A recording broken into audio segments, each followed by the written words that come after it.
This is how water works. This is where rainbows really come from. As you can see here, this is the plant intake of the water that comes from the rain, comes down the river, comes down to the fish, comes in the groundwater, and it comes back up, evaporizes, condenses. That's when you see the clouds in a famine, you know there's water. So it tells you right here, groundwater flows. Subsurface water may return to the surface as spring or being pumped or eventually seep into the ocean. Groundwater tends to move slowly and is replenished slowly. It can remain for thousands of years, so people can survive. The true sign of a rainbow is that God blessed us with water that gives life. That's what it really means to look at those colors, and that God would not destroy by flood again.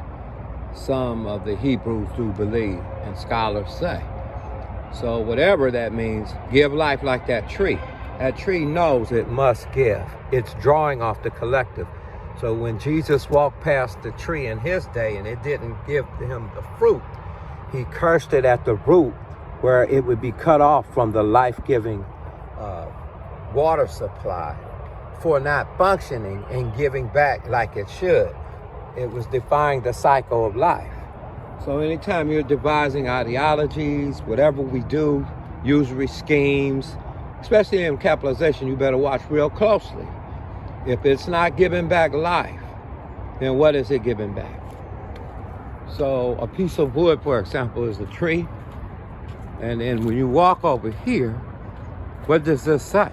Homelessness is not a crime. Okay, we got that. Most disability and SSI people, they have to have 2.5 or 3 times the amount of rent. So you have a lot of homeless people that got injured, and you do have the vets. They'll take care of them every now and then. But overall, people must be first, or you break the life cycle of learning from nature and getting in alignment with what is spiritual. Is that these trees, and we are like them.